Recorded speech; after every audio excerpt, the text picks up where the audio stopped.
चंदवारी गांव के पुराने आम के पेड़ों की घनी छांव के नीचे एक छोटा सा घर था, जहां हरिनारायण अपनी पत्नी सरला और बेटे अर्जुन के साथ रहते थे। सरला एक साधारण महिला थी, सीधी सादी, लेकिन उतनी ही समझदार और ममता से भरी हुई। सुबह सूरज उगने से पहले उठना, तुलसी के चौरे पर दीप जलाना और फिर रसोई में जाकर पूरे घर के लिए नाश्ता बनाना, यही था उसका हर दिन का नियम। अर्जुन उनका इकलौता बेटा था। उम्र लगभग 2 साल की थी जब यह सब घटित हुआ। सरला को अर्जुन से कुछ ज्यादा ही लगाव था। उसका ख्याल, उसकी पढ़ाई, उसके कपड़े, यहाँ तक कि उसकी नींद भी सरला की आंखों से जुड़ी हुई थी। गांव वाले अक्सर कहते थे, सरला का तो अर्जुन में ही संसार बसता है। लेकिन पिछले कुछ महीनों से सरला की तबीयत बिगड़ने लगी थी। पहले तो मामूली बुखार और थकान समझकर टाल दिया गया, लेकिन धीरे धीरे उसके चेहरे की रौनक फीकी पड़ने लगी। हरिनारायण ने गांव के वैद्य से दवा दिलवाई, लेकिन कोई खास असर नहीं हुआ। वैद्य ने कहा, ये अंदर की कोई कमजोरी है, शायद दिल से जुड़ा मामला है, शहर ले जाइए। पर शहर तो दूर था और पैसे भी इतने नहीं थे। हरिनारायण ने कुछ समय और इंतजार किया, लेकिन एक रात जब अर्जुन अपने पिता की गोद में बैठा दूध पी रहा था, सरला ने अचानक अपनी सांसों की लय तोड़ दी। वो चारपाई पर लेटी हुई थी, आंखें बंद थी, लेकिन माथे पर एक शांत मुस्कान थी, जैसे वो बिना शोर किए चुपचाप विदा ले रही हो।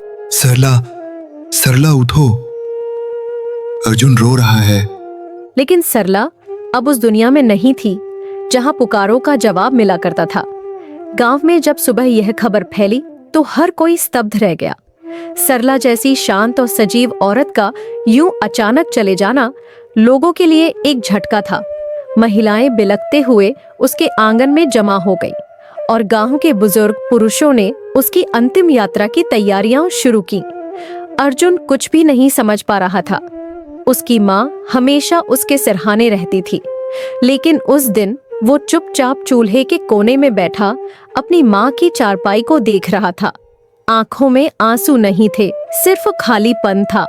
सरला चली गई, लेकिन अपने पीछे अर्जुन के लिए एक ऐसा शून्य छोड़ गई जिसे कोई भर नहीं सकता था। सरला के गुजर जाने के बाद हरिनारायण का जीवन जैसे ठहर सा गया था। घर में अब न वो सजी हुई तुलसी की चौकी थी, न ही सुबह की गरम रोटी की महक। अर्जुन अक्सर माँ के कपड़ों से लिपटकर सो जाता और देर रात तक अपने घर के दरवाजे की ओर देखता, माँ कब आएगी और मुझे अपनी गोद में लेगी। हरिनारायण अपने बेटे को इस हालत में देखकर अंदर से टूट जाता, लेकिन कुछ कर नहीं सकता था। गांव के बड़े बुजुर्गों ने कई बार उसे समझाया, हरि, ये बच्चा माँ के बिना सूख जाएगा, घर को फिर से बसाने का वक्त है। पहले तो वह टालता रहा, लेकिन समाज के दबाव, बेटे की जरूरत और घर की जिम्मेदारियों के चलते आखिरकार वह मान गया। कुछ ही महीनों बाद एक दिन चुपचाप ही गांव में खबर फैल गई, हरिनारायण ने दूसरी शादी कर ली है। नई दुल्हन का नाम था सुनयना, पड़ोस के गांव से थी।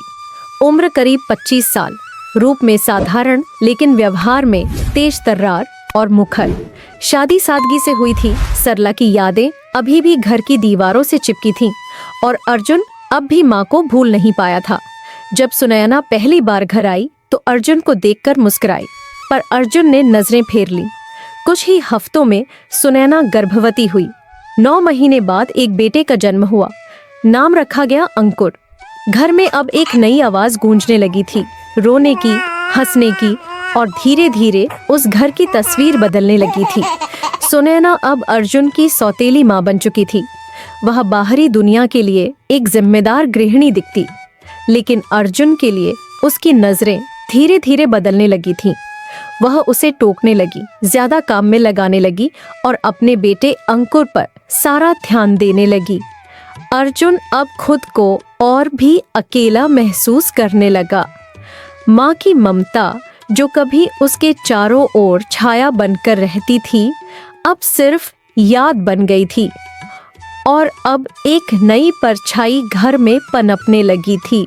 हरिनारायण का बड़ा बेटा था अर्जुन, उम्र करीब 12 साल। वही अर्जुन जिसे उसने और सरला ने बड़े प्यार से पाला था। अर्जुन का स्वभाव शांत, समझदार और थोड़ा संकोची था। वह कम बोलता लेकिन सब कुछ महसूस करता था, पिता की व्यस्तता और माँ की बदलती निगाहें। दूसरी तरफ सुनैना का बेटा अंकुर, उम्र 10 साल, बचपन से ही बहुत चंचल, नटखट और मासूम था। वह अपनी माँ से बेहद लाड प्यार पाया हुआ बच्चा था। सुनैना उसे खिलौनों से खिलाती, अपने हाथों से खाना खिलाती और पढ़ाई से ज्यादा खेल में उसकी रुचि बढ़ाती। अर्जुन हर दिन देखता कि उसकी माँ अंकुर को अपने साथ खिलाती थी, अंकुर के लिए उसके पसंद का खाना पकाती थी, लेकिन अर्जुन कभी भी माँ से बोलता कि माँ, मुझे सूजी का हलवा खाना है। तुझे बना के खिलाने के लिए मेरे पास टाइम नहीं है। घर से बाहर निकल और गांव में भीख मांग। अगर किसी के घर में बना होगा तो वो तुझे दे देगा खाने के लिए। लेकिन माँ, आप तो अंकुर से ये बात नहीं कहती हो। अरे नालायक कामचोर, मेरा बेटा कुछ खाता है तो तुझसे देखा नहीं जाता। नालायक, तू तो चाहता है कि मेरा बेटा गांव में भीख मांगे और तू यहाँ पे राज करे। तुझे एक दिन इस दुनिया से ही खत्म कर दूंगी। ना तू रहेगा और ना तू मेरे बेटे को देखकर जलेगा, करम जल्ला। और वह अर्जुन को झाड़ू से खूब मारती। अर्जुन सोचता, क्या मैं माँ का बेटा नहीं हूँ जो मुझसे माँ प्यार नहीं करती? हर दिन जब अंकुर के पसंद का खाना बनता और उसकी माँ जब उसको खाना खिलाती तो अर्जुन छुपकर देखता और सोचता कि माँ मुझसे क्यों प्यार नहीं करती। घर के सारे काम अर्जुन से करवाती और अर्जुन खुशी खुशी घर के सारे काम करता, यह सोचकर कि माँ मुझे भी अंकुर की तरह प्यार करेगी। लेकिन अर्जुन चाहे जितना भी काम कर ले, उसकी माँ अर्जुन के लिए अपना व्यवहार नहीं बदलती थी।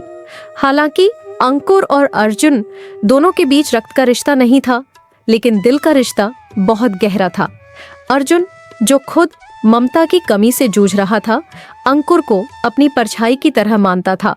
वह सुबह उसे नहलाता, स्कूल के लिए तैयार करता और खुद भूखा रहकर भी अंकुर के लिए कुछ न कुछ बचा कर रखता। घर में जहाँ सुनैना अर्जुन के साथ कठोर व्यवहार करती थी, वहीं अर्जुन ने कभी अपने भाई को उसकी माँ से अलग नहीं समझा। अंकुर बचपन की मासूमियत से भरा अपने भाई को दुनिया का सबसे अच्छा दोस्त मानता था।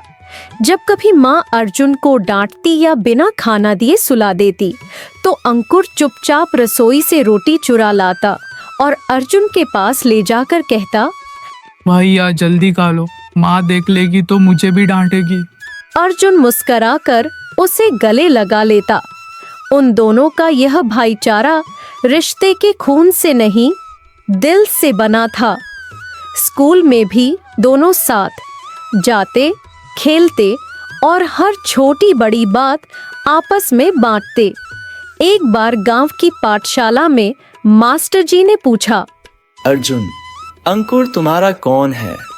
मेरा छोटा भाई है। अंकुर तुरंत खड़ा हो गया और हंसकर बोला, और मैं अर्जुन भैया का छोटा सिपाही हूँ। सुनैना को यह रिश्ता कभी रास नहीं आता था। वह चाहती थी कि अंकुर सिर्फ उसी पर निर्भर रहे, अर्जुन की छाया से दूर। लेकिन जितना वह दोनों को अलग करना चाहती, उतना ही उनका रिश्ता गहराता चला गया। इन दो मासूम भाइयों की दुनिया छोटी थी, एक कमरे की छत के नीचे, एक दूसरे की छांव में, जहां दुख सुख, डर और सपने सब बांट लिए जाते थे। जब से सुनैना ने हरिनारायण के घर में कदम रखा, उसके भीतर एक अजीब सी अकड़ और स्वार्थ छिपा हुआ था। भले ही पहली बार में वह सबको मीठे बोल और झूठी मुस्कान से मोहित करने की कोशिश करती रही, लेकिन धीरे धीरे उसका असली चेहरा परिवार के भीतर उजागर होने लगा, खासकर अर्जुन के लिए। अर्जुन जो केवल 12 साल का था, वह हर सुबह एक नई उम्मीद से उठता था कि आज माँ मुझे प्यार करेगी, मुझे भी अपने हाथों से खिलाएगी। सुनैना अपने बेटे अंकुर से तो भरपूर स्नेह लुटाती। हर सुबह उसे खुद उठाती, उसके लिए गर्म दूध बनाती, खाना अपने हाथों से खिलाती और स्कूल जाने से पहले माथे पर तिलक लगाकर उसे दुआएं देती। लेकिन अर्जुन के लिए वही माँ जैसे एक शत्रु बन गई थी। तू खुद ही उठ जा, बड़ा हो गया है। तू यूं ही क्यों रहेगा इस घर में, यूं पलकर काम भी करना सीख। तेरे लिए कोई दूध नहीं बचा, अंकुर के लिए बनाया था। खाना चाहिए तो पहले आंगन में जाकर झाड़ू मार, तब मिलेगा तुझे खाना खाने को। सुनैना का व्यवहार दिन ब दिन सख्त और बेरहम होता जा रहा था। वह अर्जुन को जानबूझकर कड़े कामों में लगाती, कभी खेत में घास काटने भेज देती तो कभी उस छोटे से बच्चे से घर के सारे बर्तन धुलवाती थी। शाम तक थका हुआ बच्चा जब घर लौटता तब भी उसे ठीक से खाना नहीं मिलता। लेकिन सबसे दुखदाई बात यह थी कि हरिनारायण, अर्जुन के पिता, इन सब पर चुप्पी साधे रहते थे। वह कभी कभी कुछ कहने को होते भी, पर सुनैना के क्रोध और ताने से डरकर चुप रह जाते। अर्जुन की आंखों में यह चुप्पी सबसे बड़ी चोट थी। कई बार अर्जुन भूखा सो जाता, लेकिन उसका छोटा भाई अंकुर, मासूम और निष्कलंक, चुपचाप रसोई से कुछ रोटियां चुरा लाता और रात के अंधेरे में धीरे से अर्जुन के पास जाकर कहता, भैया माँ ने तो नहीं दी, पर मैंने रख लिया था, खा लो भैया। अर्जुन की आंखों से आंसू बह जाते, लेकिन वह उन आंसुओं को अपने भाई से छिपा लेता। अंकुर को गले लगाकर बस यही कहता, तू मत बदलना कभी। घर में हर छोटी बात पर अर्जुन को दोषी ठहराया जाता। अगर कोई चीज टूट जाती तो सुनैना कहती, जरूर अर्जुन ने किया होगा।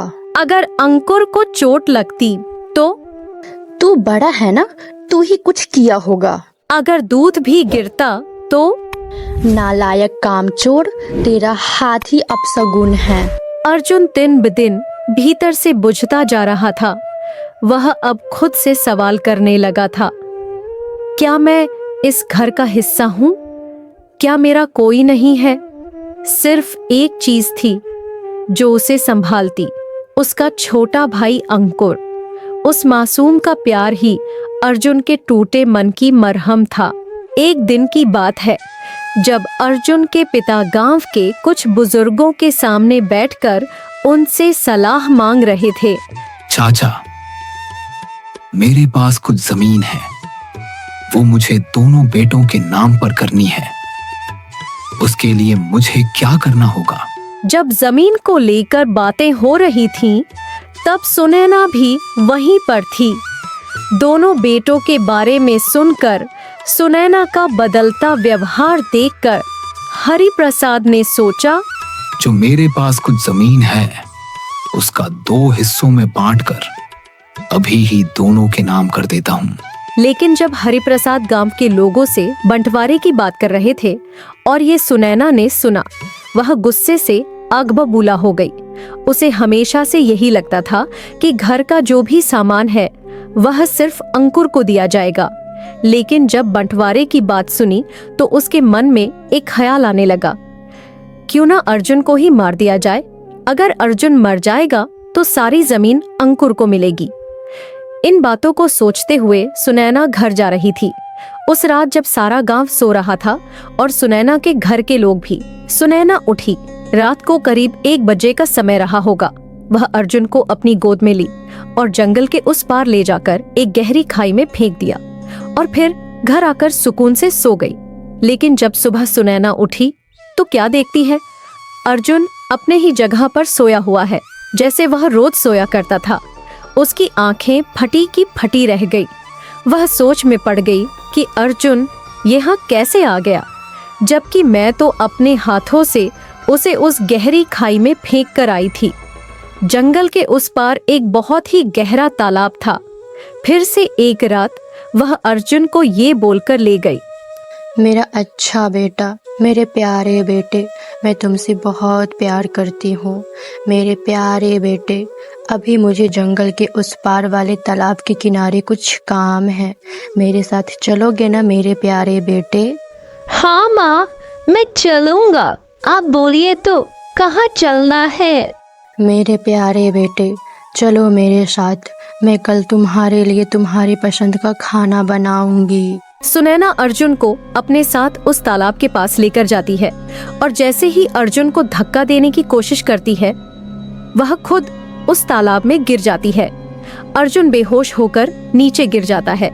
अगली सुबह जब गांव के कुछ लोग उस तालाब के पास जाते हैं तो तालाब में एक औरत की लाश दिखती है। गांव के कुछ लोग मिलकर उसे बाहर निकालते हैं। तभी सब आपस में बात कर रहे थे कि ये किसकी लाश है। तभी गांव की एक महिला सामने आती है और तुरंत बोल पड़ती है, अरे ये तो हरि नारायण की दूसरी पत्नी लग रही है। जाओ जाओ, कोई हरि नारायण को बुला लाओ। गांव का एक व्यक्ति हरिनारायण को बुलाकर लाता है। हरिनारायण अपनी पत्नी को इस हालत में देखकर फूट फूट कर रोने लगता है। सुनैना मरने के बाद एक चुड़ैल बन गई थी और उसी तालाब के किनारे रहने लगी थी और अभी भी सुनैना बनी चुड़ैल के अंदर अर्जुन को मारने की तलब थी। चुड़ैल हर समय अर्जुन पर नजर रखे हुई थी और मौके की तलाश कर रही थी। एक रात जब अर्जुन के घर चुड़ैल पहुंची तो उसने अर्जुन को सोते हुए देखा और उसका गला दबाने की कोशिश करने लगी। तभी पीछे से आवाज आती है, खबरदार, जो तूने मेरे बेटे को छुआ तो। चुड़ैल पीछे मुड़कर देखने लगी कि कौन बोल रहा है। तभी चुड़ैल को एक सुंदर सी परी दिखती है। चुड़ैल बोली, तुम कौन हो? जिसे तुम मारने की कोशिश कर रही हो, उसकी माँ। कुदरत की मर्जी देखो, तुम मरने के बाद एक घटिया चुड़ैल बनी और मैं एक परी, एक अच्छी परी जो हर वक्त तुमसे अपने बेटे को बचाती रही। इसका मतलब जब मैंने इसे खाई में फेंका था तो तुमने बचाया था, और जब मैं तालाब में गिरी थी तो क्या तुमने मुझे अपनी जादू से गिराया था? नहीं, वो तो मैंने नहीं किया। वो तो बस ऊपर वाले की मर्जी थी और तुम्हारा कर्म, जो तुम एक मासूम से बच्चे के साथ कर रही थी। मैं तुम दोनों को बाद में देख लूंगी। अभी मैं यहाँ से तो जा रही हूँ। एक दोपहर अर्जुन अपने घर के बाहर एक पेड़ के नीचे बैठा हुआ था, बहुत ही ज्यादा उदास होकर। तभी अर्जुन के सामने एक बुजुर्ग महिला आती है। बुजुर्ग महिला बोली, बेटा क्या हुआ, क्यों तुम उदास होकर बैठे हो? अर्जुन कुछ नहीं बोला। चलोगे मेरे साथ आम खाने के लिए? अर्जुन खुश हो गया और बोला, हाँ चलूंगा। बुजुर्ग महिला के साथ अर्जुन जंगल की ओर जाने लगा। बुजुर्ग महिला आगे आगे और अर्जुन पीछे पीछे चल रहा था। दोनों चलते चलते घने जंगल में पहुंच गए। ताने दादे, हम तो घने जंगल में पहुंच चुके हैं, लेकिन मुझे एक भी आम का पेड़ नहीं दिख रहा है। रुको, अभी मैं तुझे दिखाती हूँ। यह बोलते ही चुड़ैल अपने असली रूप में आ गई और जैसे ही उसने अपने हाथ में चाकू लिया अर्जुन को मारने के लिए, वैसे ही अर्जुन की माँ यानी परी वहां पहुंच गई। परी को देखते ही चुड़ैल रुक गई। तुम फिर से यहाँ आ गई? मैं हर वक्त अपने बेटे के साथ रहती हूँ। चाहे तुम उसे रात में बहला फुसला कर अपने प्यार के जाल में फंसाओ या किसी बुजुर्ग महिला के भेष में। परी की आंखों में अपने लिए गुस्सा और बेटे के लिए प्यार देखकर चुड़ैल को अपने बेटे की याद आ गई। उसे याद आया कि वह अपने बेटे से कितना प्यार करती थी। चुड़ैल परी से माफी मांगने लगी। मुझे माफ कर दो, मुझे अपने बेटे से इतना प्यार था कि मुझे कभी ये दिखा ही नहीं। अर्जुन भी तो मेरा ही बेटा है। मुझे लगने लगा था कि मैं सारी दुनिया की खुशी अपने बेटे को दूं, चाहे जैसे भी हो। मुझे माफ़ कर दो अर्जुन बेटा, मुझे माफ़ कर दो। चुड़ैल अर्जुन के पास गई माफी मांगने, लेकिन फिर से कोशिश की अर्जुन को मारने की। तभी परी ने अपनी शक्ति से चुड़ैल को बहुत दूर आसमान में फेंक दिया, इतना दूर कि चुड़ैल कभी वापस नहीं आ सकती। तभी अर्जुन को पता चला कि उसकी माँ मर चुकी थी और जिसे वह परी के रूप में देख रहा था वो उसकी माँ ही थी, लेकिन अपनी माँ को वह गले भी नहीं लगा सकता था। लेकिन परी ने कहा, बेटा, मैं तुझे छू नहीं सकती हूँ, गले नहीं लगा सकती हूँ, लेकिन हर वक्त मैं तुम्हारे साथ हूँ, परछाई बनकर। मेरे रहते हुए तुमको और तुम्हारे छोटे भाई को कोई छू भी नहीं सकता है। अर्जुन बहुत खुश हुआ और खुशी खुशी रहने लगा। उसे हर वक्त महसूस होता कि उसकी माँ उसके साथ है।